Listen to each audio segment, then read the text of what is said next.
Woo! Hi, I'm Deanna Baldwin-Martinez. I'm Chief Marketing Officer. I'm Chief Marketing Officer of WFG, and my friend. I'm Susan Davies, and I'm the Vice President of Field Relations. Sorry, Deanna. No worries. Welcome to Unstoppable. We are super excited to have you here, and today's going to be an amazing day. So, first of all, before we get started, we want to pay our respects and our thanks and our gratitude to our veterans. Today is Veterans Day, and we couldn't even possibly have today's conference if it weren't for those people who are making us safe and secure so that we can do this in our homes and our offices and enjoy our liberties. So thank you very much to our veterans. We also pay an homage to our WFG women veterans. So those who are in service today, we thank you. Those who have done it in the past, we thank you. So today is a powerhouse day, and why do we do it? We started this conference in 2020, and in those 4 years, we've been tracking results of women and their advancements and what we do for women as an entity. So just a little bit of context. The Transamerica Institute for Retirement Studies came out with some results this week, and 19% of women who are working only 19% feel that they're going to be able to retire comfortably. That is a small number. And at WFG, we are all about changing financial futures. We are all about improving people's prosperity and their financial resilience. And what's financial resilience? It is your ability to withstand a financial shock, the surprises in life. And surprises are inevitable, but it's in our DNA to help people and ensure we do this. How do we do it? We do it through financial literacy and education. It's when we're talking to our clients. It's when we're talking and teaching and training people if they want to become financial professionals and they're deciding to join WFG.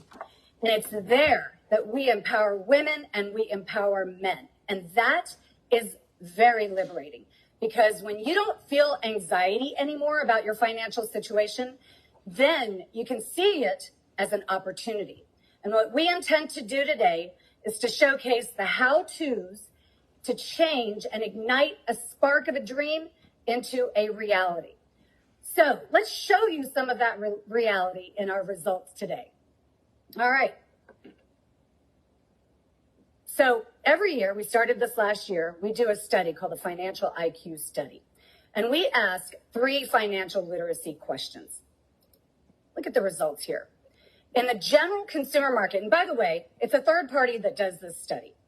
In the general consumer market, 17% of women can answer 3 financial literacy questions correctly. In our population of unlicensed people who are becoming agents, they're on the journey, we improve that ability to answer those questions by 158%. So that is absolutely something to celebrate. And of course, those numbers go up as people become licensed and as they learn even more about money and how it works. But it's not just for people who join WFG. What about our clients? 61% of our female clients, because of the conversations that we are having, 61% can answer those questions correctly. That is a 3.5% increase. That's 3.5 times the average for the general consumer. But that's just our clients, and that's about financial literacy. Today is also about building a business. If you're curious about what you can do to empower yourself, it's in these numbers. Susan, talk to us about the women at WFG. So first, I would just like to add a comment and a very special thank you to all the veterans. As I walked early this morning in my neighborhood, I saw flags everywhere, and it made me incredibly proud of all the things that have accomplished. And I just want to read you a quote from the late Christopher Reeves. Some of you will remember at one point he was actually Superman, but this is what he said: "A hero is an ordinary individual who finds the strength to persevere and endure in spite of overwhelming obstacles. And I believe that also describes the women of WFG. The women do amazing things. Promotions happen here at WFG based on hard work, dedication, and the desire to help people. And it has nothing to do with gender or race or anything like that. It just has to do with being willing to step up and do those things that need to happen. So our women in WFG, we have increased our promotions for females at our senior levels: executive marketing director, CEO marketing director, SCVC. Those numbers have increased by 85% from 2022 to 2023. This is amazing. And we are really, really proud of everything that has happened. So the senior executive vice chairman level is a very high level. And I want to call out these 4 women who are amazing, who I've gotten to know very well. And 2 of them are actually part of this panel, and I consider to be very good friends. They are Lillian Apono, Charity Ono, Vera Mimbinglo Aza, and Alicia Wynn. So congratulations to all of these females. And by the way, at this level, we had 8 promotions to SEVC, which is Senior Executive Vice Chairman, and 4 of them were female. So half of them were female, which is amazing, and we are really, really proud of them. So thank you for everything that you do. Awesome. Congratulations. But there's more. Just wait. So of all the promotions that have happened in 2022, 17% of them were female. But this last year, 39% were female. That is amazing and a huge increase. So next year, all of you women, we're going to make it over 50% are going to be female, right? That is our goal, and that is where we are heading. So thank you for everything that you do, and enjoy Unstoppable today. That's right. One thing we want to add is that WFG is a meritocracy. And what that means is all the numbers that you just saw, nobody's handing anything to anybody. These women are earning it on their own. And that is what is so incredible. So we're going to wrap it up before we give you the MC and start the day. And that's to remind you that once you earn money, it's not just enough to earn it. It's learning about how money actually works for you. And when you do those things together, then you create and build your financial resilience. Everything that we're going to talk about today is protecting your future and making sure that you take any feeling of anxiety and you turn it to optimism. And that's what today is about. So thank you. And now I'd like to introduce our MC for the day, Nikki Cannon. So Nikki has been a financial professional with Transamerica Financial Advisors and WFG for 20 years. She has 6 professional licenses. She has an IAR, an investment advisor, Series 65. She also is a mother of 19 years, and she has 2 sons. So thank you and welcome, Nikki Cannon. Take it away.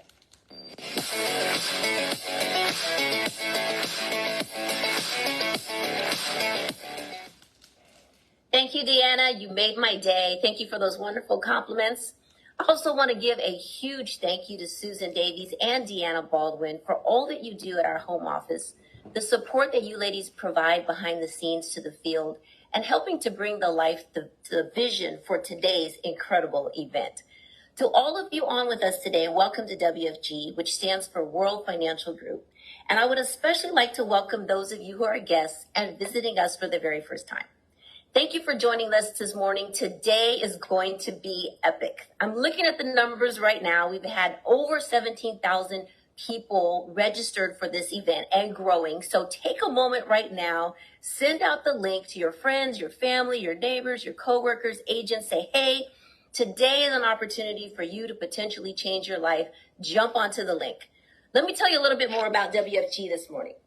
We have approximately 70,000 licensed agents, and we are expanding and growing very fast. We're looking for people who understand commitment and take great pride in what they do.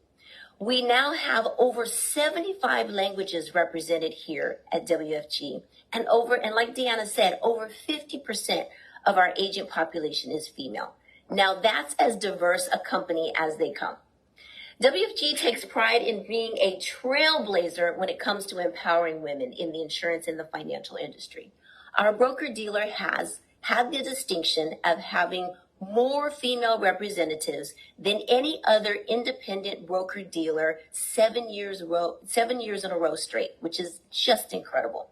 Let me share with you, though, a little bit about my story. When I graduated from college, I landed in corporate America, and I worked my way up. I paid my dues, and I hit a glass ceiling. Well, no, not a glass ceiling. I hit a cement ceiling, if I can be honest. And as I was driving home one day, I had a 2-hour commute to get home. Actually, I was on my way to pick up my son from daycare. And I was on a 2-hour commute, and I was 2 minutes late. I was getting there at 6:02. And if any of you have young children who are in daycare, you know every minute that you're late, they charge you $25 a minute, right? So I was already 50 minutes late. And I had to take a moment, a stop and think moment.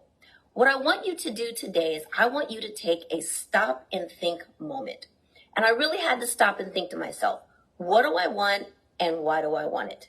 And when I found this company checked all 3 of those boxes. The first box was the mentorship culture. WFG fosters an environment of leadership and support amongst women. The mentorship culture here provides business owners with the guidance, the camaraderie, and the instruction that we need in order to thrive and succeed. You're going to hear today from some of the top women in our company, and they're going to share with you insight and ideas and experience that has helped them to succeed. They're actually going to share that with you, which is phenomenal. So stay tuned, you guys, for our breakout meetings right after our guest speaker, who, oh my gosh, I'm going to introduce our guest speaker in a minute. She is incredible. The second box this company checked for me, which Deanna mentioned earlier, equal compensation.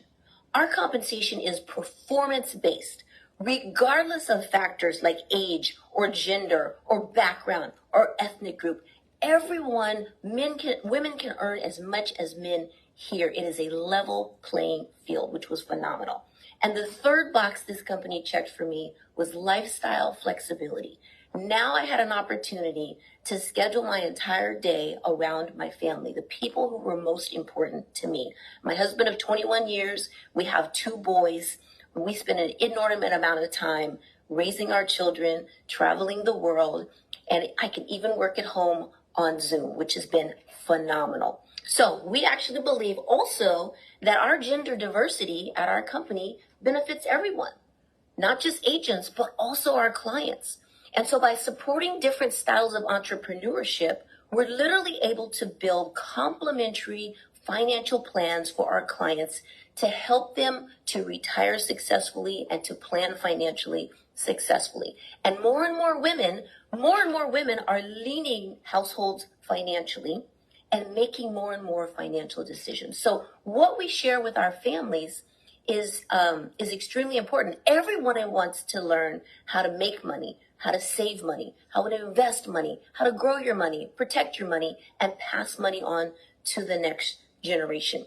It empowers me to teach it, and it empowers them to learn it.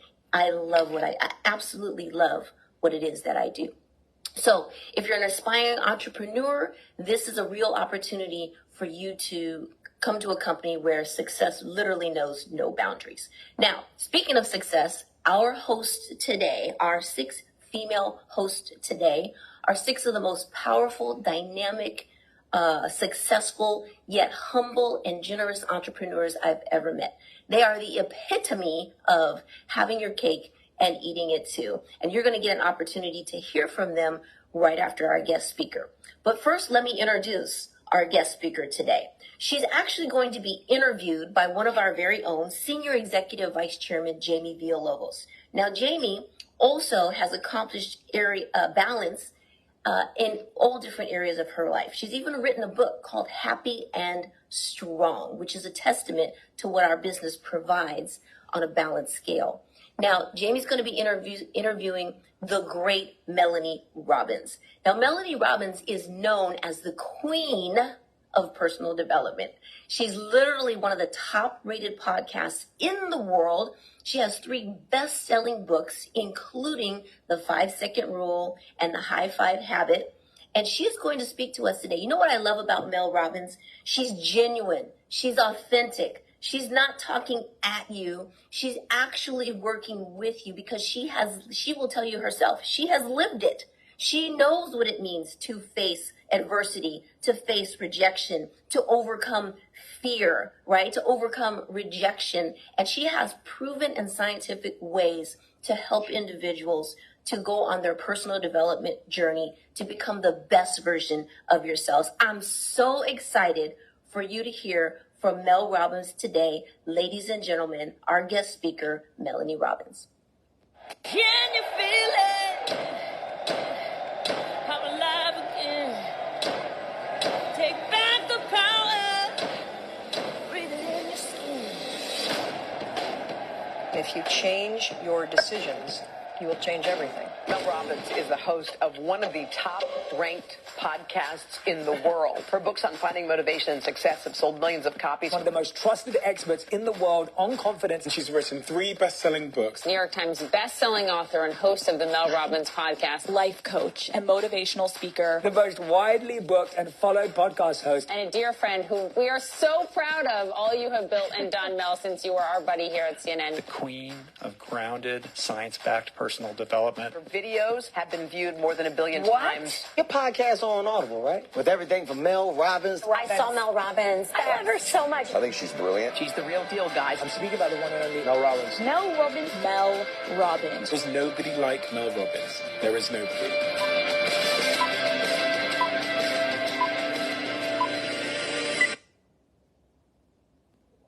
Awesome. Thank you, Nikki. I am so excited now, you guys. You're about to hear from one of my favorite women in business. She is an expert in personal development, in motivation, in leadership. She has inspired so many people through her wonderful books, The High Five Habit. I have here one of my favorite new books, and the 5-Second Rule, which everyone has resonated with. I'm sure it's helped so many of the women on this call. So Mel Robbins is with us today. And Mel, we are so excited to have you. We have about 20,000 hungry, driven women entrepreneurs today that have come just to hear from you. And this is such a privilege today for me to be able to spend some time with you. Mel, you there? Oh, I am here, and I am raring to go. Jamie, well done. Everybody, welcome. I'm so fired up. I have brought my A game, so you better put a seatbelt on because we are going to go fast and cover a lot, Jamie. A game, as always. Well, let's start. I have an 18-year-old daughter that just went off to college, and I know that you have, I think, a 23 and a 24-year-old daughter. So I'd love just to start kind of with what your advice would be to these women or to your daughters who are going out there chasing big dreams. But what advice do you have for them about, getting their life off the ground, planning their big life, and also around money? Well, of course, there's always the thing that you do as a parent where you want to really support and nurture and encourage your kids to find the courage to pursue things in life that they're really fulfilled by. So let's just say that's a given, everybody. Now let's talk about money, because we need to be very clear, this is my personal opinion, with young women and with our female friends, that you need to make your own money. If I've said one thing to my daughters over and over and over again, is if you really want to feel in control of your life, if you want to make great decisions, if you want to have an equal partnership in your relationships, you need to have your own money.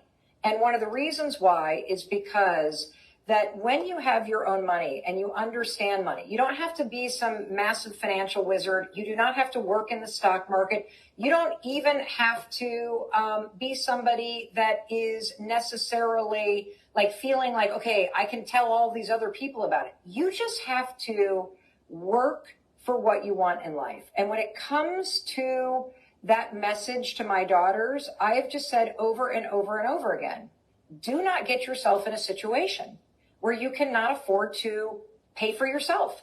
Because if you are in a situation where you cannot pay your bills, then you are going to struggle with mental health. You're going to find yourself in relationships where the power dynamic is off. And I say this not only because I believe it, Jamie, but I say it because I was in a situation, a lot of people may know this, you may not know this, but just 14 years ago, I found myself in a situation where my husband and I were nearly $1 million in debt.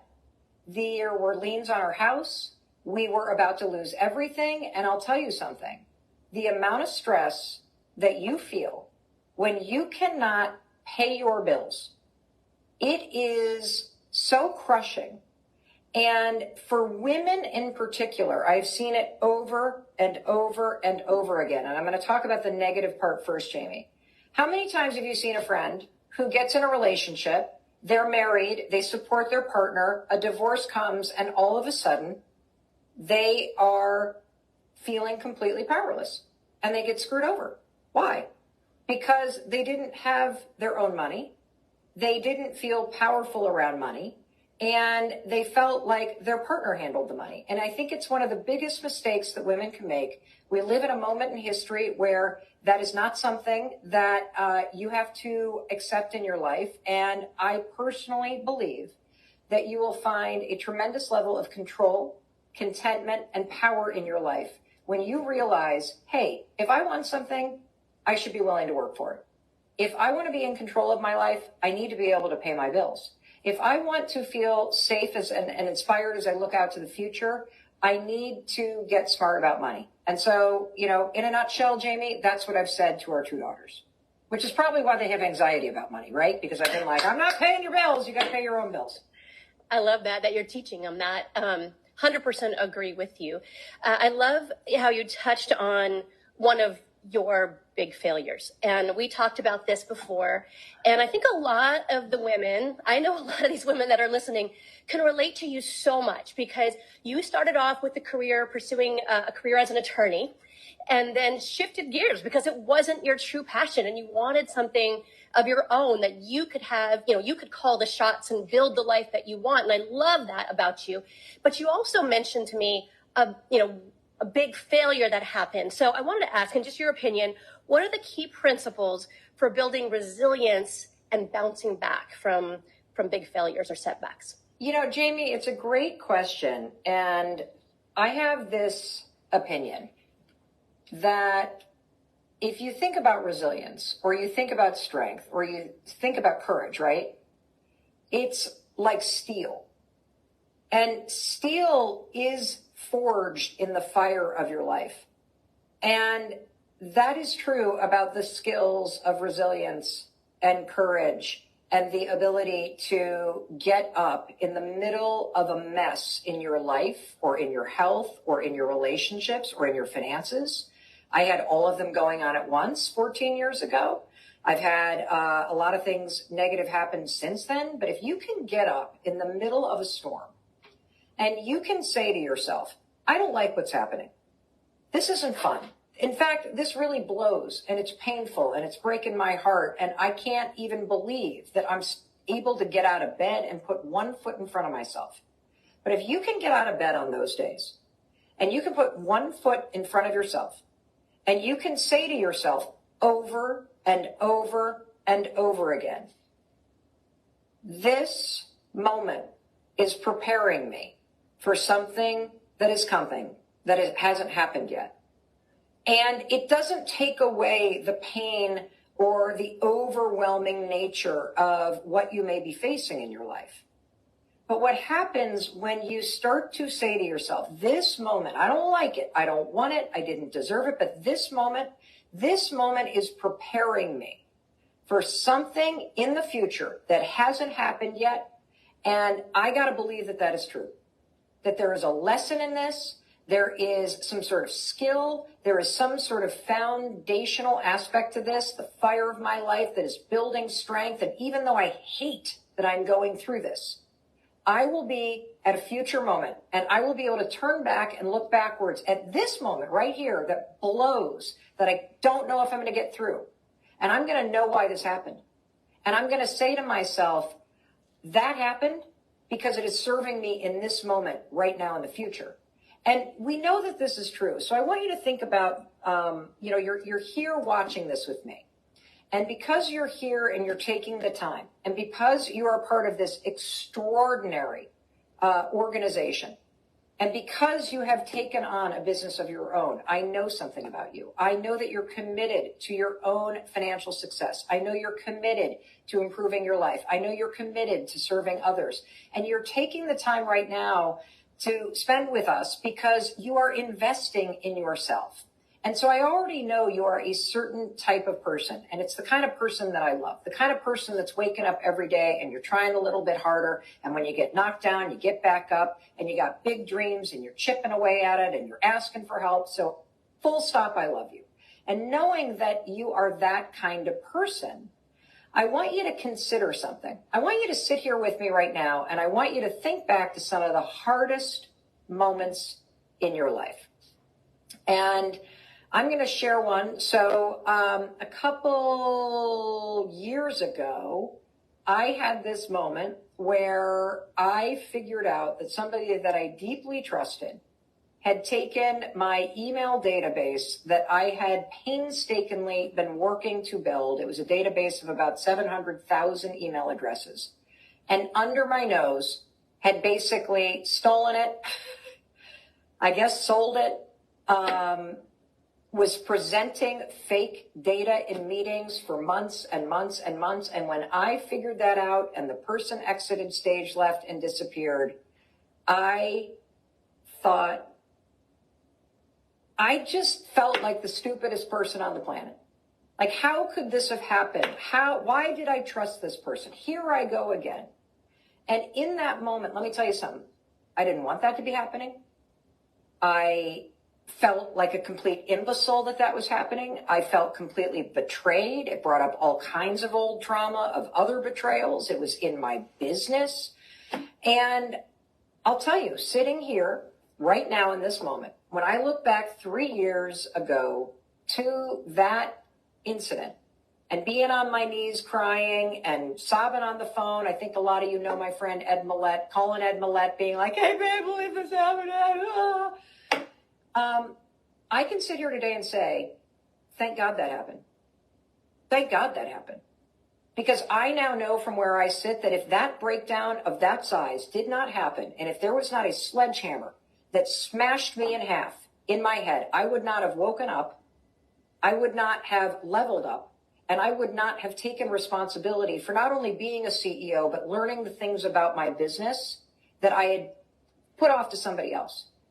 And that is true about everything that's happened in my life. So I mentioned briefly, you guys, that 14 years ago, my husband's restaurant business was going under, and like complete idiots, we had secured the whole thing with our life savings, our house, the kids' college fund, insurance, credit cards, home equity line, everything. And when the business started going down and we found ourselves not only nearly $1 million in debt, but liens on the house and about to lose everything, and I can't pay for groceries, and then I lose my job, and we've got 3 kids under the age of 10, I wanted out. I could not believe that this is what my life looked like at the age of 41. And I'm going to tell you the ages because I also profoundly believe you're never too late. It is never too late to wake up and learn the lessons of your life and commit to taking responsibility for what you want to create next, period. I am a 55-year-old woman, and I have made more money between the age of 50 and 55 than I made between the ages of 0 and 45. And I want you to just let that sink in. And when I started this business, I didn't know anything about technology. I didn't know anything about social media. I didn't know how to create online courses or do productions for Audible or Starbucks or JP Morgan. I didn't know any of the stuff that we were doing. But here's the thing. I was a woman on a mission who was willing to declare what she wanted. And the very first decision that I made was 14 years ago. I can't lay here and rot in bed and drink myself into the ground and expect my life to change. Nobody is coming. And I don't want to lose this house. And I don't want to lose everything that I care about. And I don't want to solve my problems by forgetting them with alcohol. I need to get my you-know-what together and start acting like the person that I want to be. And that very first decision was, I got to get out of bed. I can't lay here in bed and look at the ceiling and think about my problems and marinate in this fear. And that's when the 5-second rule was born. And for those of you who don't know the 5-second rule, it's very simple. The moment you know there's something that you should or could do, instead of stopping and thinking about what you should do, should I make that phone call? Should I talk to that client? Should I talk to my friend about my business? Should I, do that thing I said? Instead of doing that, count backwards, 5, 4, 3, 2, 1, then move. And I developed it by accident. For those of you that know the story, I started using 5, 4, 3, 2, 1. It works in any language. Just count backwards, 5, 4, 3, 2, 1, and it will push you from listening to self-doubt, anxiety, procrastination, stress, fear, people-pleasing, whatever it is that's stopping you from taking the actions that will change your life and turn it in a new direction, and taking the actions that will help you build your business so you can quit that job that you're working and make this your full-time thing. You know what you need to do. That's not what's in question here. And it wasn't in question in my life. It never has been. If you don't know what you can do or should do to change something, Google it, and you'll get a bazillion things you could try. The problem for all of us is not knowing what to do. It's making yourself do it when you're scared or when you're nervous or when you're afraid. And so I started using this 5, 4, 3, 2, 1 countdown thing. And slowly but surely, every single day as I started exercising and networking and looking for a job and walking away from the alcohol and catching myself before I screamed at my husband or my kids, I started taking the actions that were consistent with the woman I wanted to be, instead of sitting there mired in fear and thought and overwhelm and paralyzing myself. And so the thing is, Jamie, and this is kind of the thing I want to take away. I want every one of you, if you only take away one thing, you can have everything that you want in life if you're willing to work for it. And thinking about what you need to do is never going to be the same thing as doing it. And I am here to tell you that nobody is going to build this business, but you can. I'm here to tell you that nobody is going to fulfill your purpose, but you need to. I am here to tell you that you're probably not even dreaming big enough, because your self-doubt and your excuses and your perspective about where you are right now is shrinking what you think is possible. And the message that I literally am going to just bang on the table all day long is action, action, action. If you want something in your life, prove it. And you prove it by acting.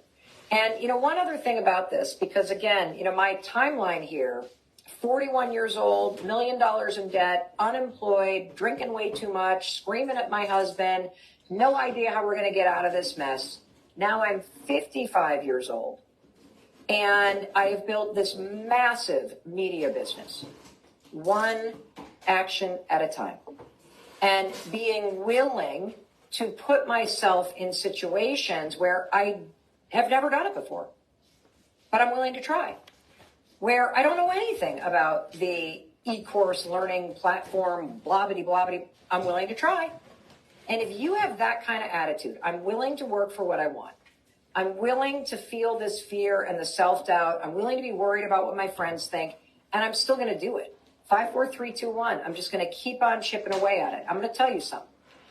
The things that you want to see happen in your life, they may not happen today or tomorrow or next week or next year or even in the next 3 to 5 years.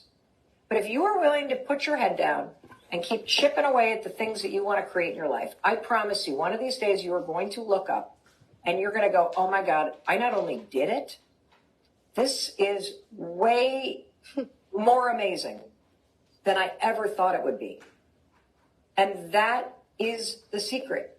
It's not thinking about it. And it's not letting those fears and those emotions paralyze you. It is take the action, because that's what will get you the results. Oh my gosh, so many so many good things in there. Oh, wow. So many tips on how to stay motivated and stay focused, even in the midst of distraction and setbacks, and mindset tips in there, and the action part. I love it so much. I love the 5, 4, 3, 2, 1. It was funny. I posted that I was going to be with you doing this on my Instagram, and a friend of mine who's a housewife, does not have a business, has a little son that went to school with my daughter, and she was teaching him the 5, 4, 3, 2, 1 rule this week. So you are impacting so many more people around the world than you probably can even imagine, Mel. So excited. So I have another question for you. What advice do you have for women who are feeling just overwhelmed or stuck, AKA making some excuses to not really take that action that you're talking about? So, and we can get more granular, but why don't I first talk about the context of this moment in time that we're living in, everybody, because I think it will be really helpful. Because I don't want to just come across and be like some hard ass pound on the table. There is a reality here. And for women in particular, based on generational trends, based on societal messaging and pressure, based on bias and sexism and all of the stuff that we have all grown up with in terms of the social conditioning. So many of you are taking on so much more than the male counterparts in your life. It is a fact, and it is irrefutable. And even if you are, whether you are a single parent or you're not in a partnership, I promise you, you are probably taking on more when it comes to issues related to your larger family than your brothers or your nephews or, whatever. And so it's everywhere. And women are also socially conditioned to be helpers, right? And so part of the overwhelm is something that was ingrained in you. And I want to say that because that means that it is a habit, it's a pattern, it's something that has been modeled. We see it in corporate settings, it's in every family. You all know that this is true. And I want to acknowledge that that's true because it's only when you sort of say, okay, this is a factor. And I can either accept it as a factor that's ongoing, or I can say, oh, okay, this is how it was in the household that I grew up in. Mom did everything. And now I see that this is what's going on in my life right now. And if you see it, then you can make a strategic decision about what do you need to shift. So that's number one. Number two, part of the overwhelm is coming from the fact that so many of you are still working and you're doing this on the side. And so there is a very lived reality that you have where you do have to divide your time. And there is a lot going on. And so I want to acknowledge that that is a fact because you get all these people, especially men in the personal development industry, that come on and talk about 24 hours a day, you got to do this. Well, they've got a spouse at home that doesn't work. So their 24 hours does not look like yours.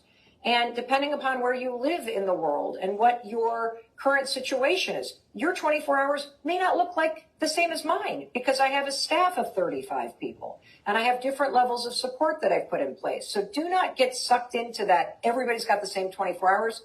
It's not true. It is not true. And the final thing that I'm going to say, Jamie, is that post-pandemic,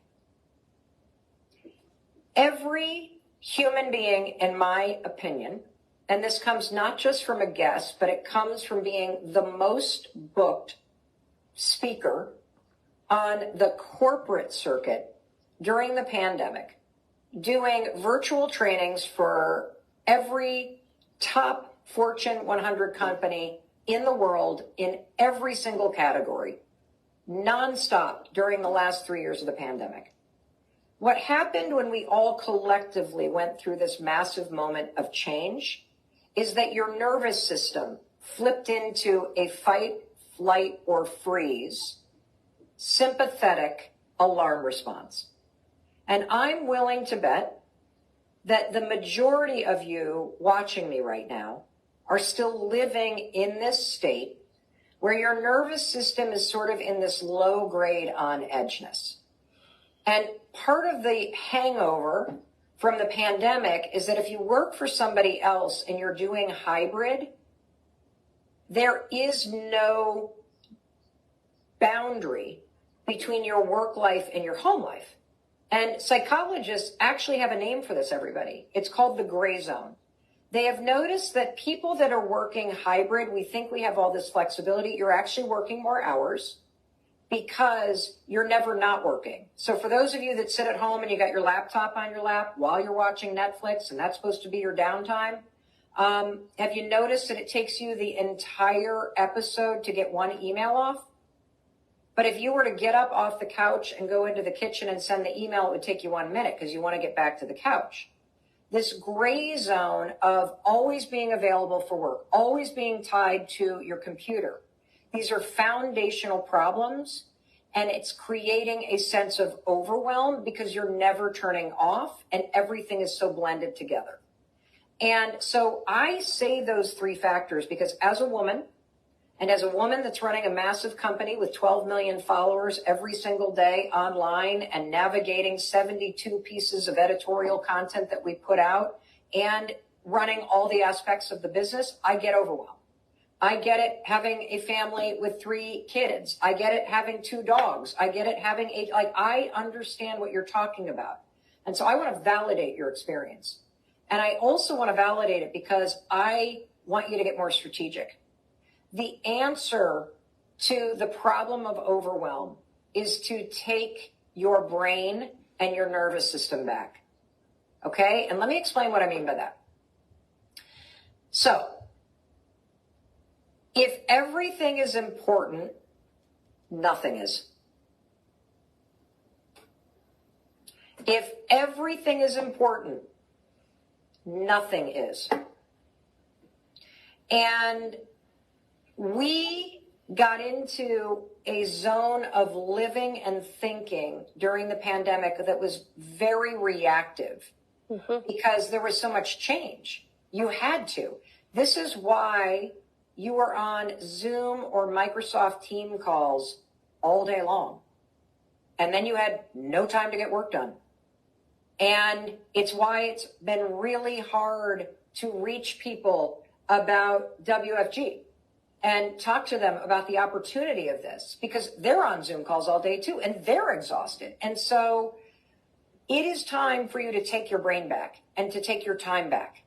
And so when it comes to overwhelm, here's how I fight this. Number one, we're going to talk about your nervous system first, okay? And Jamie, I just need to stop and ask you, is this tracking and does this feel relevant to everybody that is listening?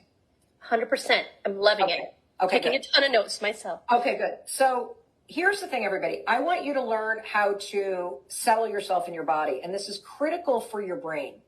So if you get into this state where you're on edge, or if you're having trouble sleeping, that's a sign that your nervous system is still revved.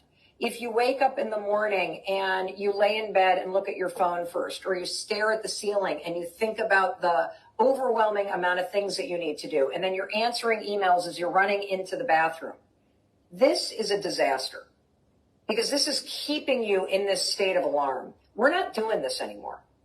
You want to be a badass in your life. You want to feel like you're in control. You want to feel like you have a laser focus on what matters and that you have the ability to prioritize. We've got to get you to a place where you know when you are in that stressed out zone and bring you back into your body. So here's the quick trick that you can do. First of all, just notice when you feel on edge. Notice when the stress is coming in your body. Notice when you're on your phone and you're starting to get like that sort of feeling like you're accelerating the pace of the day. Stop. Unless the human being in front of you is literally having some health emergency, it can wait a minute. There's not a single email, unless it is some sort of family emergency that requires immediate attention. And you do not need to meet other people's urgency with urgency. I'm going to say that again. Just because it's important for somebody else doesn't mean you have to bring the same level of intensity. And what ends up happening when you do that is the intensity goes up. And now is the time, if you want to make more money, if you want to build this business, if you want to stop feeling like your life is run by a to-do list that you're never going to get through, let's focus with dropping back into your body. And so here's how you can do it. You just put your hands right here. This is called high-fiving your heart, and everybody can you can do this with us right now. And so Jamie, let's bring Jamie back on the screen so everybody can see both of us doing this. We're going to put our hands right here in the center, and this is kind of where the vagus nerve runs. Vagus nerve is this magical thing in your body. It's like an on-off switch, and it turns off the fight or flight nervous system, and it turns on the calm, confidence, I got this, centered nervous system. It's called the parasympathetic nervous system.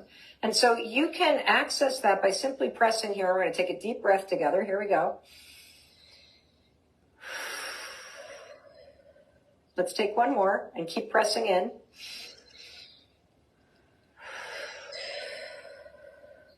And then you're just going to say, I'm okay. I'm okay. I'm safe.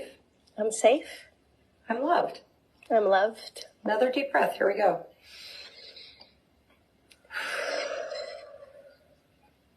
Great. Great job.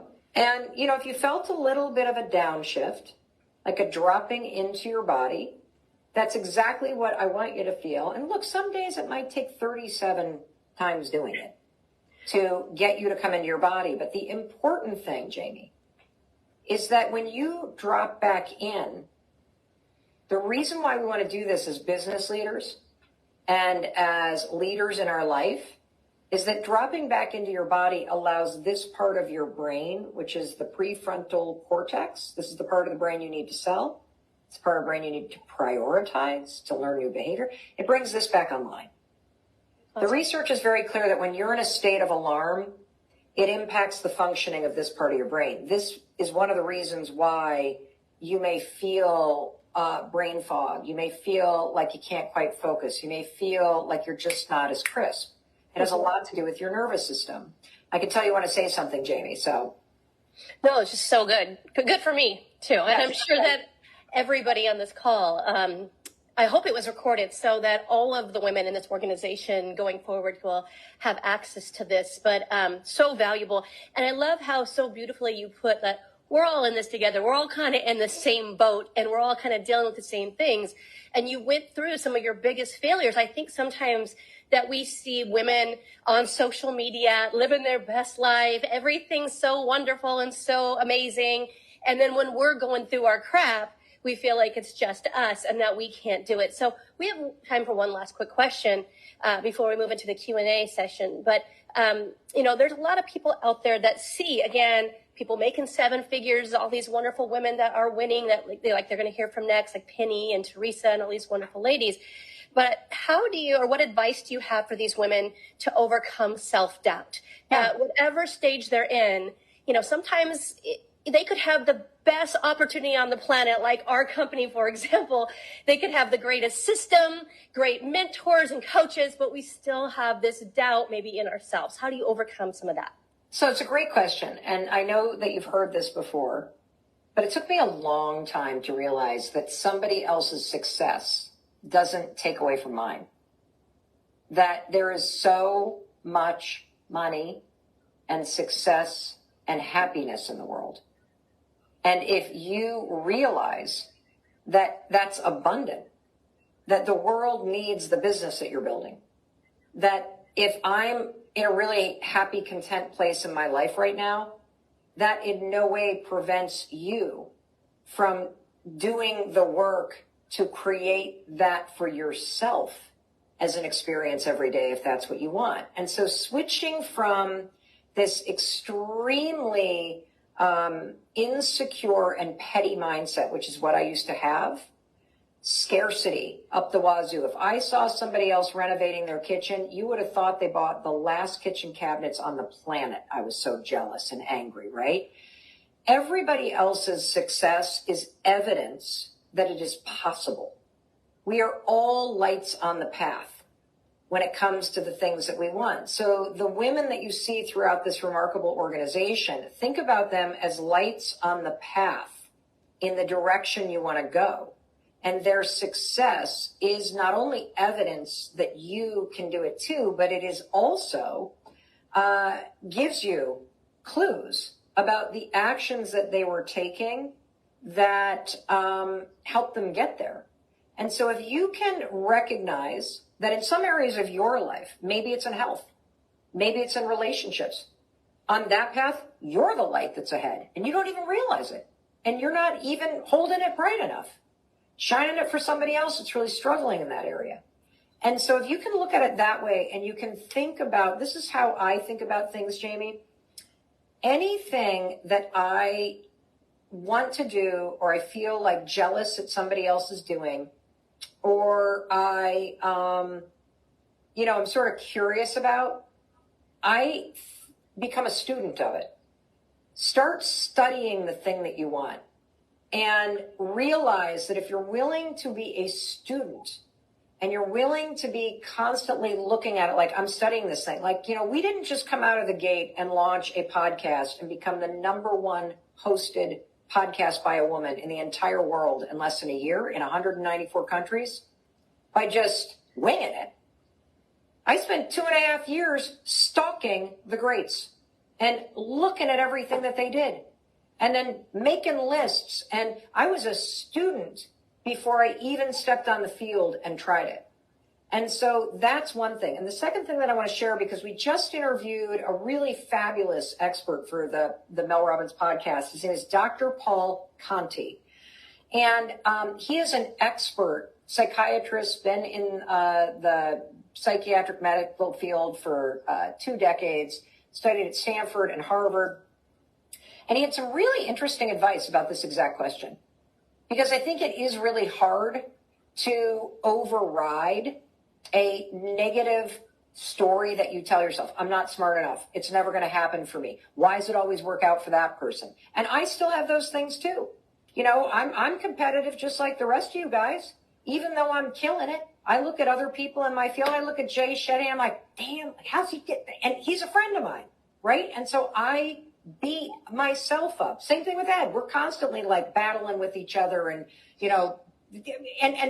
like Mel's doing it this way, and he'll call me in the middle of the night and be like, "You got to talk some sense into me because I'm beating myself." I mean, we all do it. You got to catch yourself. The fact that you do it means this. It means you want more. Mm-hmm.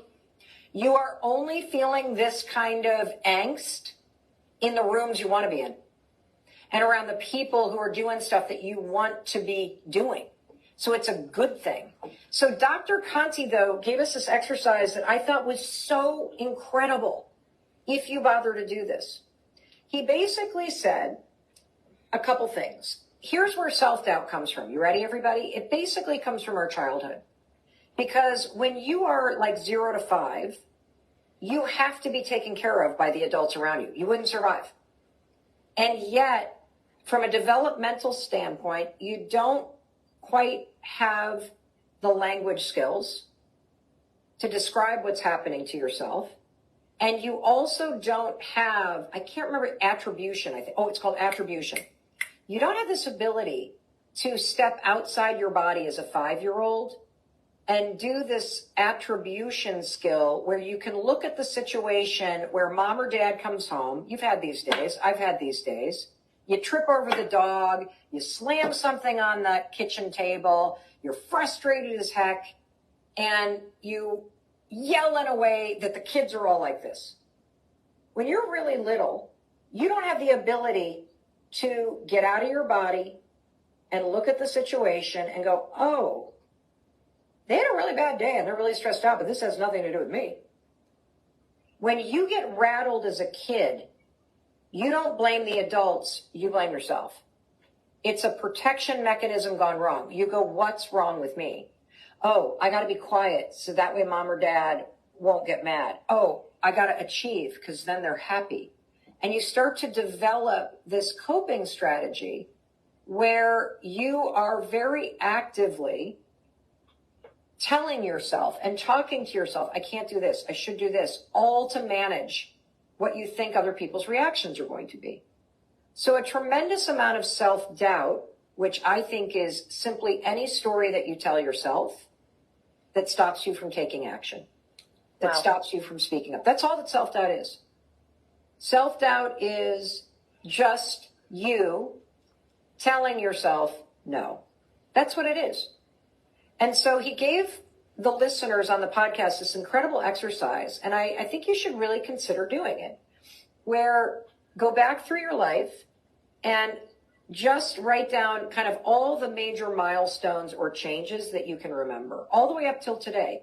Parents getting divorced, any abuse, graduating with honors, like all of it. And then assign, what did you say to yourself about that moment? When your parents got divorced, did you say, you know, this is my fault? When, you know, somebody broke up with you, I'll never find love again. And what you will see, and it's fascinating, is that there are these key moments in your life where you concluded something, and then you started to repeat it to yourself. And it's in the repetition of the story to yourself. I'm not good enough. It never works out for me. I'm not smart. I bet how many of you have tried to inspire other women to step into WFG and they're like, oh, I'm not good with numbers. I'm not smart enough. That comes from somewhere and they've repeated it so long. Is it true? Of course not. But if you do this exercise, you can start to identify where this began. And when you can see it, you can literally then start to do that kind of step outside yourself and go, oh, there I go. I'm telling myself I'm not smart enough. That's dumb, because I know I'm a student of anything I want to learn. What a dumb story to tell myself. No wonder I've been holding myself back. I'm going to tell myself a different story. And one of the things you can also then start doing when you identify where is that self-doubt coming from is you can say, okay, let's just say I want a business like Teresa, who's going to be joining us in just a second, right? Or I want a business like Lillian. And, you know, these people are like badasses. And how would Lillian ask in this? How would she operate? If I'm so self-doubtful, how would Jamie operate? How would Alicia operate? Some of the women that you're about to see. If you can't put yourself in the position of power, ask yourself, what another woman that you respect that has what you want, what would she do in this situation? And then act like her. That's a way that you can also shortcut self-doubt, because the 5-second rule, 5, 4, 3, 2, 1, there's one tool. Because when you start counting 5, 4, 3, 2, 1, you are making a decision that you're going to do it, even though you're scared to. You can use this exercise that Dr. Conti recommends over and over and over again, where you trace back all these major changes, positive and negative, and you start to see the story that developed that started to get repeated. So then you go, oh, I'm going to tell myself a different story in these moments. And number 3, here's a third tool. And the third tool is using like a North Star. And in my life, 2 of my North Stars, as I always think of The Rock. The Rock is a huge North Star for me, because I just feel like he's got the same values, or he has values that I respect. He's extremely hardworking. He's very family first. He's very much about the everyday person. And he's got so many businesses going. I'm just like awe of him. And so, you know, that's somebody that when I get in a pickle and I start to feel my self-doubt get to me, I go, well, what would The Rock do? And when you ask that, you kind of get an answer, and then you can use the 5-second. Well, 5, 4, 3, 2, 1. I'm just going to act like The Rock. We're going to see what happens. And being willing to try. That's the key to everything. You don't have to succeed. If you just keep showing up, you're going to win. And I think that's another really important thing, because so many of us struggle with perfectionism and getting it right and and you'll find yourself in the grave having tried to get it right, instead of just trying and being willing to do it okay. Like, it's our own standards that sometimes strangle us. And so that's what I would say about self-doubt. And one final thing, you're never going to get rid of it. You're never going to get rid of it, because think about this. Think about how big your business is right now. As soon as you start growing that business, you're doing something you've never done before. Self-doubt rises up when you're doing things that you haven't done before. That doesn't mean you can't figure out how to do them. It just means, oh, I haven't done this yet. Okay, cool. We're going to try. I'm going to think about the rock. I'm going to use the 5-second rule. I'm going to recognize that this feeling's coming up because I care about this. That's good. That's good. Awesome. That was so powerful. I'm excited. I love it. And I love how you talked about like looking at the people that have done it before. I used to do that. I came from very humble beginnings, no background in business or in our industry. And I would look at people like Penny Oy or Ed Milet or others and say, if he can do it or if she can do it, then it can be done. I just have to do what they did and work just as hard. And we do have the best system and the best company and the best platform and the best examples. And I want everyone that's listening to know these words that she just gave us, so powerful. I'm sure you all agree with me that she is by far our favorite guest speaker that we've ever had. But I look at the people you're going to hear from next. I'm going to turn it over to an amazing, powerful panel of incredible 7-figure earning female entrepreneurs that you guys all have as that light that Mel was talking about. If they can do it, you can do it. So we're going to start off with these amazing women. We have Teresa Tang Wong. We have the great Penny Oy. We have Lillian Opono, the new kid on the block. We have Angelica Haro, Angelica Betancourt. And then we have Alicia Wynn. Man, these women are all so amazing in their own right. They've built incredible businesses. More importantly, they're impacting the lives of others on a daily basis, raising up other powerful female and male entrepreneurs that are going and making a difference and changing the world. So we're going to let them kind of ask this great, incredible Mel Robbins guest speaker their questions. And I know that they'll apply to probably most of you that are listening. So we're going to start off with Teresa. TTW, go ahead. Start us off. Thank you. Well, thank you, Jamie, which is a very good interview, right? And also thanks very much, Mel. You really make me excited, right? My butt is boiling. But I have a question, right? So it's not everyone at the very beginning, right? Just like you share with us, right? You are being cheated or you are in 1 million debt. That is very stressful, I understand, right? And stress might cause us our body get cancer or whatever, right? But you go over it. But I believe, right? You don't just start and then eventually you will be today.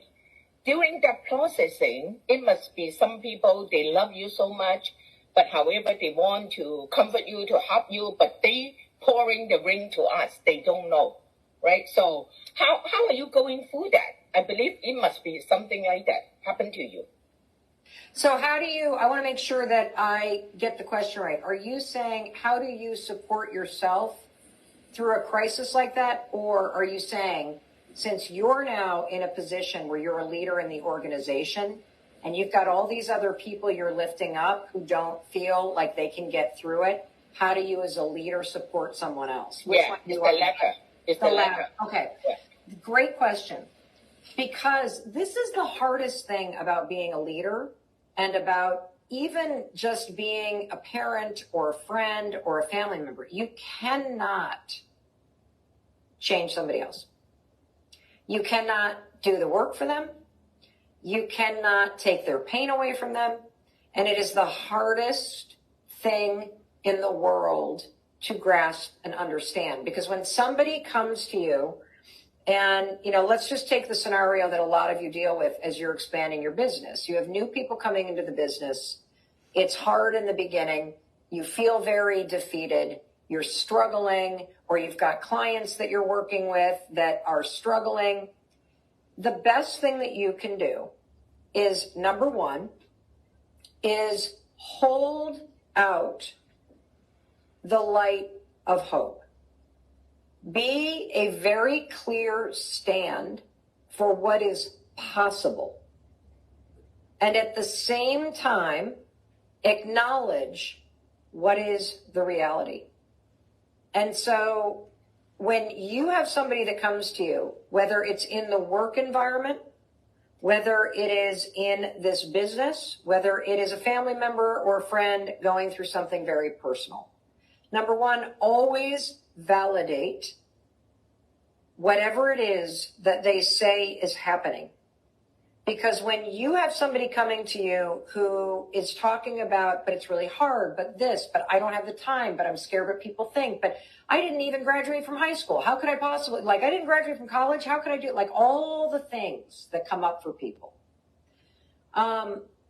If you say, yeah, but, and you jump right into trying to fix it, you have immediately communicated to the person that you don't get what they're going through and you don't care about them.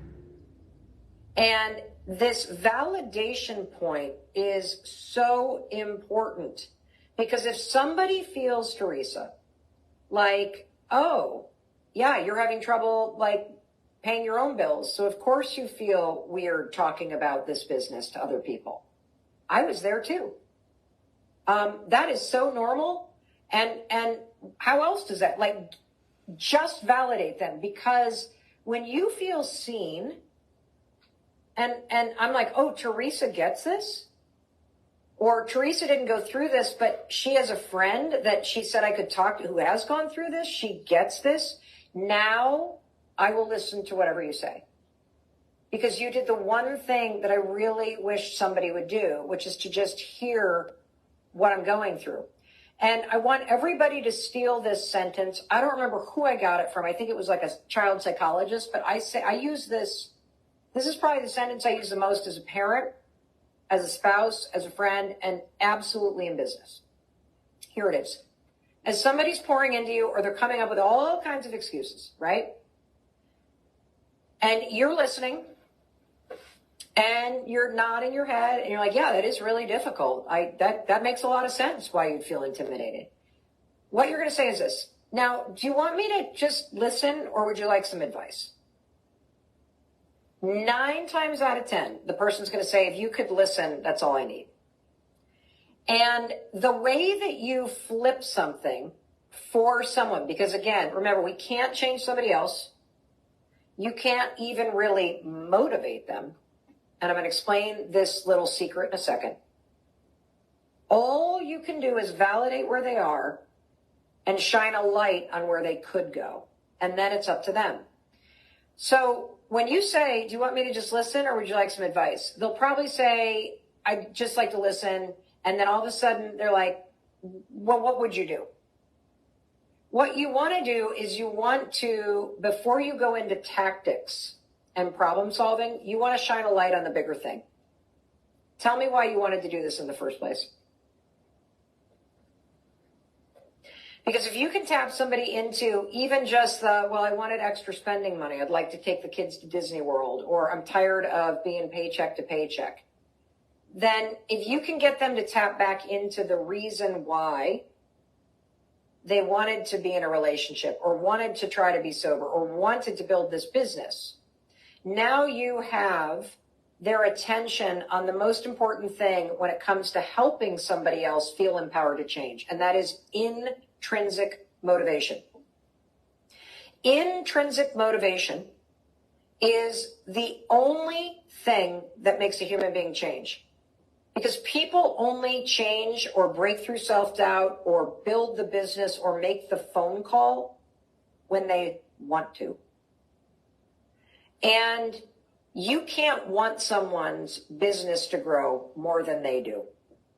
But you can remind them of why they started. And when somebody taps into, oh yeah, I want to get out of this paycheck to paycheck grind. I want to have more freedom in my life. I want to empower other people. Now, the thing that they're scared to do, or the advice that you're about to give them, it relates to what matters to them internally. And that's the shot that you have to get somebody else to feel that fire inside them to go do it. That's how you do it. So good and so important in what we do in building people every day. Awesome. Next, we're going to hear from the great Penny Oy, our first executive chairperson, our female executive chairperson, and the example for all of us. And all of you that are listening, hopefully you're thinking, I'm going to be one of the next. So, Penny, go ahead. Thank you, Jamie. Thank you, Mel. I truly enjoy this training. And also I read your 5 second rule book.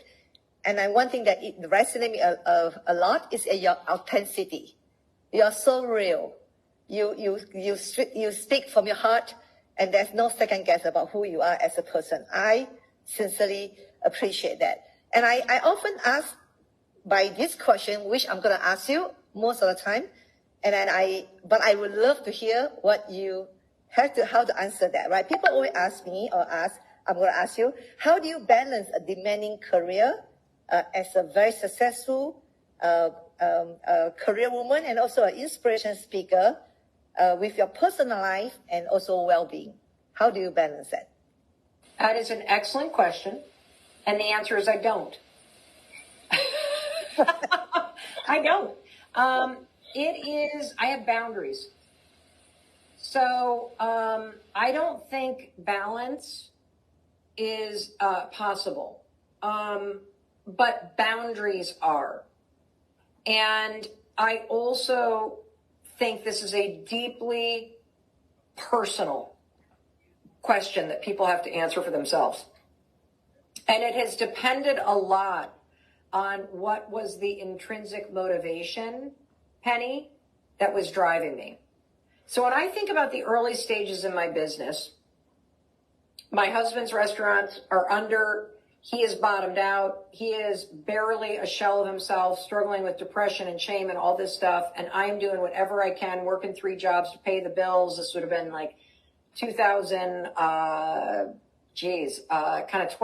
to 14, 15. And my intrinsic motivator was make money. I said yes to everything. I had no life balance because my number one priority was survival and keep us from losing the house and keep groceries on the table.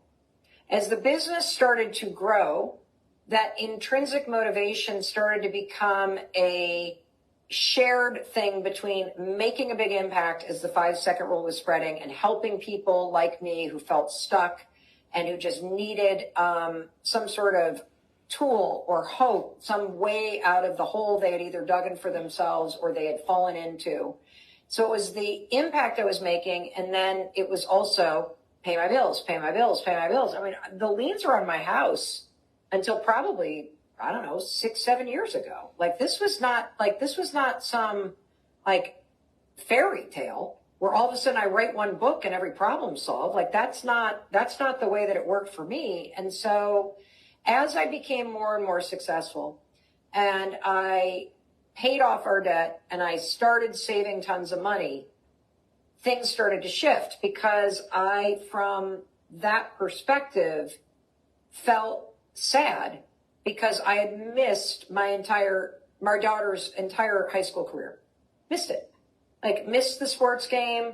My husband was a stay-at-home parent, and I do not regret that decision because it allowed me to build the business. It helped us to get out of debt. It was exactly the right thing that I needed and wanted to do. But I was not going to do that when my son was in high school. And so the intrinsic motivation changed. And it was no longer money, money, money, money, money, money, money, money, money, impact, impact. It was, how do I have a life that I enjoy and continue to have a business that is making a huge impact and is very successful? And that required me to become a student of different business models because I realized very quickly that my success required me to be on the road 150 days a year. So how do you build a company that is just as successful without you being on the road that much? I didn't know. So I started becoming a student of it. But again, it tied back to what did I want? What did I want? What mattered to me? And so I started coming up with rules. And here's how you can do this in your own life.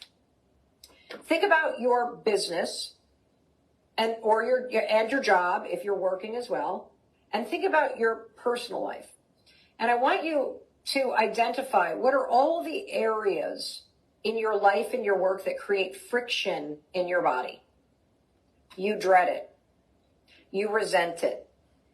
You hate having to do it. like this negative emotion comes up, right? Because when you have that kind of resentment toward people or things, it's a sign of either burnout, or it's a sign that you have a broken process, or you have the wrong people in place, or you have outgrown your role in your own business. You are now doing things that someone else should be doing. Yeah. And your friction in your body is telling you that. And for me, one of the big things was like taking off on an airplane, lots of friction in my body. Another one was having to pack on a Sunday night to leave. Another one was not getting home in time to see something, like and then there were other things related to process in our company or a lack of resources in our company. And so I started identifying all of those, and those helped me face what I had outgrown, where I needed support, and it helped me anchor myself back into what it looks like right now, which is I do not accept any kind of travel or any kind of anything that requires me to speak on a Friday, Saturday, Sunday, or Monday. Just don't do it. We launched the podcast, made a decision 3 years ago to pivot the whole business and get into the space and be doing more online courses and like kind of strategic partnerships with companies. And it took 3 years to get there, but it was all not so I could achieve balance. It was so that in coming and going, okay, what do I value right now? I need more time at home. I need a business model that leverages my time more effectively. And how do I do that while still making the impact and having the success? And that is how I achieve it, is I think about what do I value most right now? What are the places in my life and business that create friction? Because they create friction because they're not aligned with what you value, by the way. That's why that happens. Because your body and your soul know it. And it's trying to get you to pay attention. And the next thing is, what requests can I make right now? What changes can I make over the long haul? What are some rules I can create for myself to keep myself from not doing this again and again and again? And it takes time for things to pivot, but that's how I did it. I hope that helps. Oh, oh my God, this is so good. So good. So good. So good. So many of the women out there are moms too, with little kids at home, like Alicia, and Angelica. Next, I want to hear from Lillian. When we were talking about like if she can do it, I can do it. Sometimes we look at people that have been around a while, like Penny, and like, well, she's had such great mentors for so long, and Alicia has been in the business since she was born, pretty much. But Lillian's come in, and her first 2 years in business crossed $2 million income. Oh, yeah. She is, we see the diversity in our company where we have people from, I think, 79 different languages spoke. We're the number one company by far, year after year, for women in business. I think the best place for a woman to grow a business. And, well, like what Mel was talking about right now, that a woman can come in and we promote that, your family comes first, and that we have a platform where you can put yourself, your well-being, and your family's well-being first and still go crush it like Lillian is. So I want her to kind of ask some questions here. Well done. Well done. All right. Wow, this is amazing. Thank you so much, Mel, for being here with us today. I am personally learning a lot, and I hope everyone on the call is also learning. So I personally believe that our future, or my future, is bigger than my past.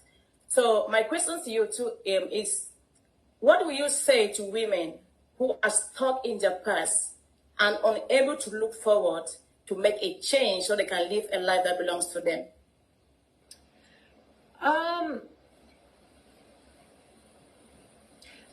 I like using sort of tactics that are a little surprising, because people are expecting some big motivational speech, right? And you're a very powerful force. Like, you can just tell that in the way that your presence just exudes energy, okay? And it's very easy for somebody who's stuck in the past to get stuck in thinking like a victim. And they may have never, ever had anybody tell them otherwise, right? And now here you are, this super successful person who is a real force. You're centered in your body. You have this incredible presence and confidence that you exude. And so you're probably like, well, I could never be like you. And so I might take a tactic where I actually lean into the past, right? And I say, well, tell me more about that. So tell me why it's not possible. Tell me why you could never do this. And then I'd pause and I'd kind of go, yeah, that makes a lot of sense. I can see why you wouldn't do this. And then I would say this. How's it feel to believe that?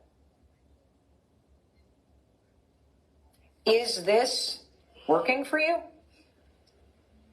Is it making you happy? And let that sit. Because what I've often found, at least with selling and negotiation and getting somebody to have a breakthrough, is they do it when you're not talking. And you can use logic sometimes more effectively than inspiration. And try the inspiration first, shine the light on what's possible. If I can do it, you can do it. You have the support. You deserve this. Like what's been missing in the past is you haven't had the community and the tools and everything that gets provided by WFG. That's all that's been missing.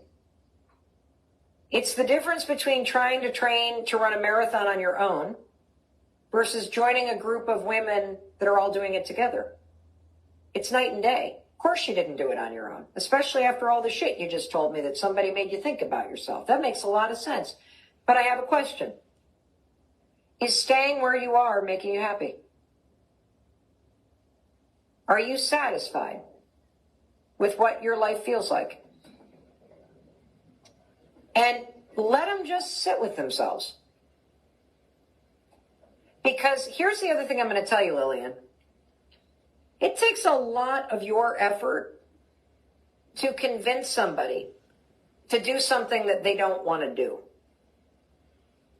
And I would rather, in the process of having a commitment to people and offering up this opportunity and being a force and getting people in touch with the why, I would rather ask some hard questions and get somebody to reflect on the fact that, no, I don't want my life to look like this because it sucks to sit here and want more. And, you know, saying to somebody, I want more for you, and I'm here when you feel like you're ready, but I'm not going to force you. Because if you can't see for yourself that you deserve more, if you can't see for yourself that this is worth working on, that you're worth working on, then it's a waste of my time to force you to do this. Because I don't want to spend my time battling you. I want to spend my time supporting you in changing your life. And then, you know, I have this theory, the let them theory, which is then let them. Let them. Let them sit with themselves. Let them consider it. Of course, you follow up and all that stuff, but let them. And I'm going to say that thing again. It takes a lot of your energy to drag somebody into this business. And there is this interesting thing in recruiting and sales where you elevate the opportunity. Like we just don't take everybody. Like this is not the sad sack financial group. That's not what the name of this thing is called, right? This is not Losers Incorporated. This is for people that say, I want something more for myself. If you're willing to make a decision that you deserve more, we can give you the support, the structure, the coaching that's been missing. You haven't built this business because you're sitting around with these idiots that are like, you know, complaining about life. The second you get around some winners that are matching what you actually want in your life, you wait till you see what you can achieve. And so do not be afraid to be a little bit more elite. Wow, that's powerful. That was so powerful. Man, ladies that are watching this, I hope that you're getting this. This is so good. And it's, oh my gosh, we needed this. So thank you, Mel, so much. And next we're going to hear from one of my friends, and just she's this amazing example in this business. Again, has little kids at home, but every day crushing it, working so hard, and just always leveling up her game. And that's Angelica Betancourt. Oh, awesome. I hope it's okay for me to say that you are just badass. I love it. I love how you're so real. And I love that you talk so much about the habits and having habits that are going to make you successful. And as you know, our business gives women and individuals an opportunity to do this business on a part-time basis. So what kind of habits would you recommend that women have that are trying to transition from an employee to become a business owner? Habits that are going to make them successful. It's a great question. So I will talk about habits, but first I want to talk about a concept that I created that I call the 5 zones of time. The 5 zones of time. I'm going to explain them. And once I explain this framework of the 5 zones of time, it is going to become so clear why the habits that I'm going to suggest matter. So there are 5 zones of time during the day. The first zone of time is the moment you wake up, and that zone lasts all the way until you look at social media, you turn on the television, or you start reading emails or texts. That's zone 1. So zone 1 could be 0 seconds because you reach for your phone while you're in bed.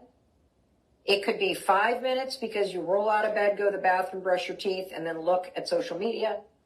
It could be an hour because you do what you need to do in the morning before you let the world into your brain.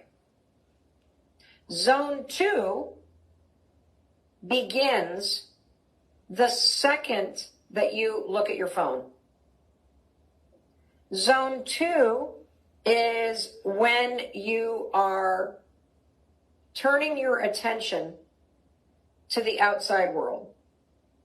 And the second that you look at social media, the second that you read the news, the second that you read an email, the second that you look at a text, you have allowed someone else's priorities or energy to come in front of yours. Zone 3, if you work or you are a student or you own your own business, that is not your time. If you are somebody else's employee, they have paid you for zone 3. Because zone 3 is when the workday begins. Zone 3 is when you walk into the office or start answering your emails, or you are now trading your time in exchange for money or exchange for a degree or in exchange for the business that you are building.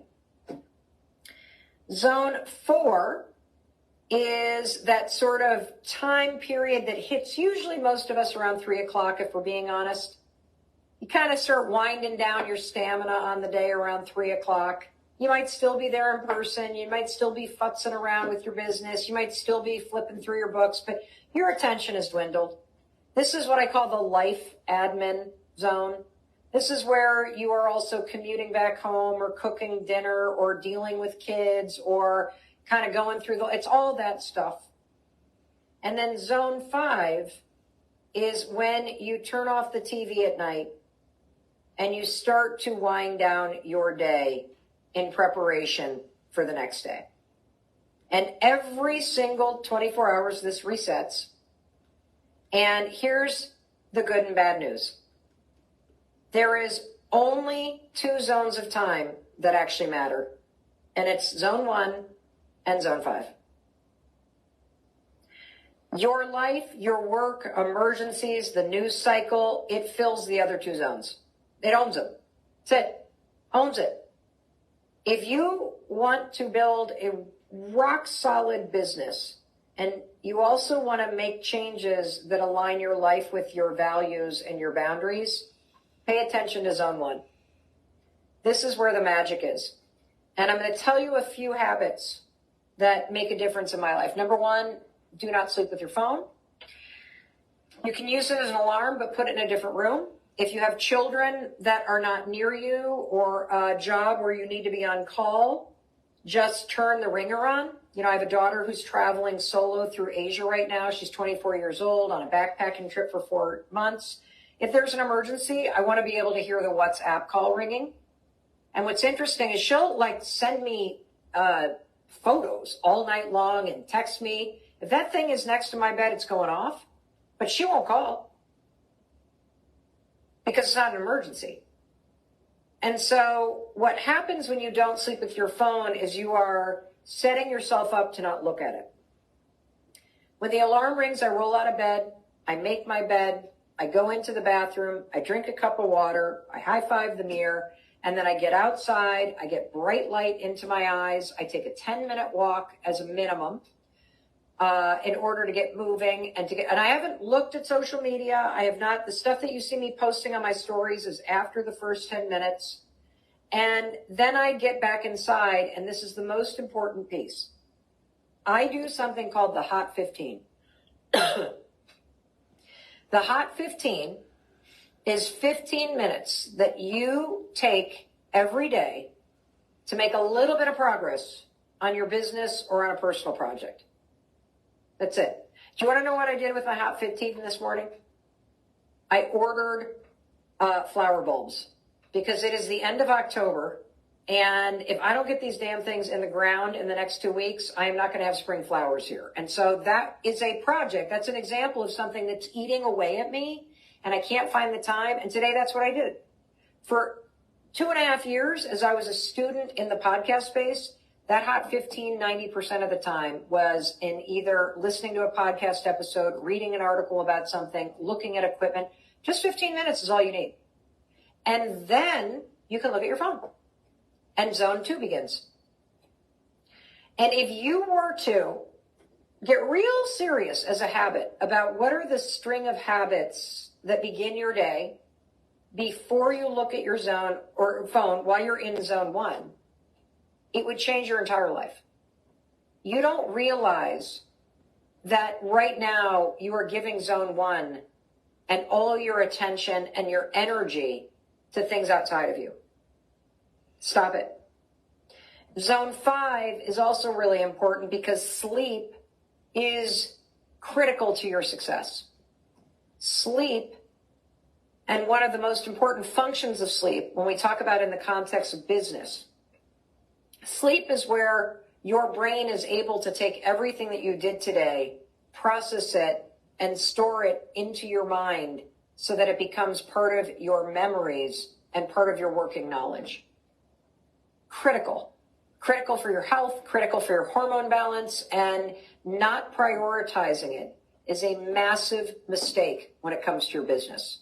And so when I think about zone 5, it's all about the kind of how I put myself to bed and how I set myself up for the next day so that when I wake up and it's zone 1, the day is easy. My walking clothes are laid out. My calendar for the morning is printed out. Like everything is where I need it to be so that when I wake up in zone 1, I've set myself up for success. So if I had to boil it down, I know it's not one answer, but those are the kind of, that's the philosophy and those are the key habits. Wow. Amazing. Loved it. I needed this so much. Okay. One more is Alicia Wynn. And just Alicia is so clear and so intense and so focused. And you guys, she does so much. She does so much. And she does it all with grace. She is like a make it happen, just powerhouse. Oh. And I just want you to know, Alicia, how much I respect you. And so I'm excited to hear from you. Thank you so much, Jamie, and to the rest of my colleagues in WFG, and most especially Mel Robbins, for joining us today and, sharing so much of your personal experience and helping women empower themselves. So we really appreciate you. And the question I wanted to ask you is, I find that with today's environment, so much information available out from the news, the internet, your phone. I mean, it's everywhere, right? And I think that it has either made people really indecisive about their life sometimes because there's too many people to listen to. Some, not only in personal development, but even in health and business and finance, right? So either people are incapable to make decisions and they kind of just stay put because they feel so overwhelmed or analytical, or even the opposite side is that they might jump to many decisions right too fast. And I just want you, a lot of new people might be listening and becoming part of WFG. It might be their first month, their first year. And who knows, you know, from societal pressure, from information, from, you know, other sources, they are wondering, is this the right opportunity? And I think there is a balance of, you know, there is a balance of we do need to be open-minded to listen to opportunities, but also it's hard to be successful if you don't commit to something and you're always jumping from one opportunity to the next one right away, right? And last but to part to this question is, ironically, I find that when these type of people, if things don't work out for them, the person they blame is the person they listen to, right? So let's say somebody can say, oh, you know, Mel, you said 5 seconds, but that didn't work for me, you know, but this other person, this other famous person said it should be 10 steps or whatever. And it could be working the same in WFG too. They said that, oh, they joined Jamie's team and it didn't work. And maybe I should have listened to Alicia instead and whatnot. And so I'm sure you come across these type of people very often. I wanted to hear from you, your advice to them, because at the end of the day, we just want people to become successful and be true and happy to themselves so that they can take care of themselves and their family. Alicia, first of all, you're either committed to your excuses or you're committed to your success. There's no middle ground. And for those of you that are looking all around you for reasons why this might not work or it is going to work, you're looking in the wrong place. There's only one reason why anything that you do works, and it's because you're willing to do the work to make it work. And so if you're sitting here and there was something inside of you that was like, okay, this speaks to me, I need to try this, the place to really anchor down is in the thing inside of you that wants more. It doesn't matter whose team you're on. Because if you're not willing to put in the work that's required to create financial success, to create the kind of income that you want, it's not going to happen. And it doesn't matter whose team's on it. And if you're the kind of person who has spent your lifetime finding excuses or always having a reason that it's someone else's fault, if only this had happened, like, you know, the old adage, every time you go like this, stop and go like this. Because there's 3 fingers pointing right back at you. You have much more agency and control over your life than you are willing to believe. Because if you're so focused on excuses, you will always find one. And it is true with this business. You are either going to find an excuse or you will find a way to make it work. And that has nothing to do with WFG, has nothing to do with what team you're on, and has only to do with what you're willing to do. And so, for me personally, if I'm around people that are committed to their excuses, I let them be committed to their excuses. Because I am not going to waste my energy trying to convince somebody who is more interested in arguing why something can't happen. I'm not going to waste my energy being a loud force for why it can. I will try a number of times, but you know, typically what happens is if you really want to know what somebody's committed to, do not listen to what they say. Watch what they're doing, because their actions tell you what they're actually committed to. And, you know, look, I understand there are a lot of very real challenges that you may be facing in your life. And having a good attitude or having like a can-do attitude does not remove those challenges. I'm not trying to say that it won't be hard or that it won't be a lot of work. That's not what I'm saying at all. I'm saying that if you're not willing to make a baseline commitment and hold yourself responsible for doing the bare minimum of what's required to be financially free or to build a business that you really love, then don't bother. Don't bother. And I'm not going to sugarcoat this because, you know, part of the reason why you keep getting stuck, or the reason why you find yourself in these, like this kind of thing of hopes and dreams and then doing nothing, and you can't seem to get out of this loop of start and stop, is because you've got a reason every single time why it doesn't work. And the only thing that is probably consistent in the narrative that you have about your life and about why things is hard is that you're the one that's in it. And nobody can make the decision to change but you. Nobody can make the decision that you're going to keep showing up but you.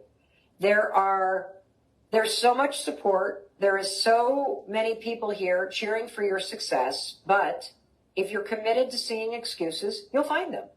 And so, you know, I think it's a fact. And I say that because, again, you are a fully functioning adult. This is a decision that you're making to start a business. This is not some kindergarten parade. This is a business that WFG is running. And if you're not interested in taking your life to the next level and developing yourself and building skills and building income, then you shouldn't be watching this, because that's what we're doing here. And so that's what I tend to not take a light approach on these kinds of things, because if it were easy to have six-pack abs and $1 million in the bank, we'd all have it. You can achieve everything you want if your effort matches your aspirations. And there is that's the truth. That's the truth. And so the good news is this. Through effort and consistent hard work and having a student mindset and being willing to try and try and try and noticing when the self-doubt comes up and using the tools to push through it, you can create what you want. You can have a life where you have better boundaries between work and your home life. You can have a life that you build where you're proud of what you do. You can have a life where you wake up every day and make a big impact. You can have a life where you make more money than you thought was possible. All these things are available to you. And it's going to come down to whether or not you want to spend more time explaining the reasons why you can't, or you're going to push yourself and accept the help that's there for you, and you're going to do whatever you can to make it happen. That's it. Awesome. Thank you so much. So awesome. So many great tips, advice, coaching, and mentorship, Mel. We appreciate your time so much. She talked about, that story that you're telling yourself and keeping yourself where you're at. I think that she gave you all the tools, and you have all the tools and system and leadership and mentorship that you need to rewrite your story.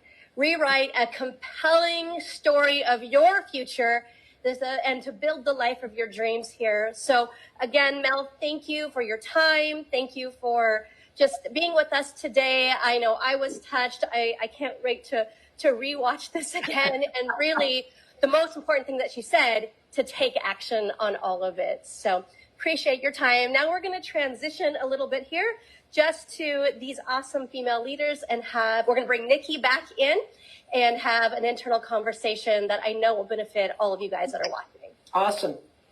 Bye, everybody. Thank you. Go do it. Thank you. Wow.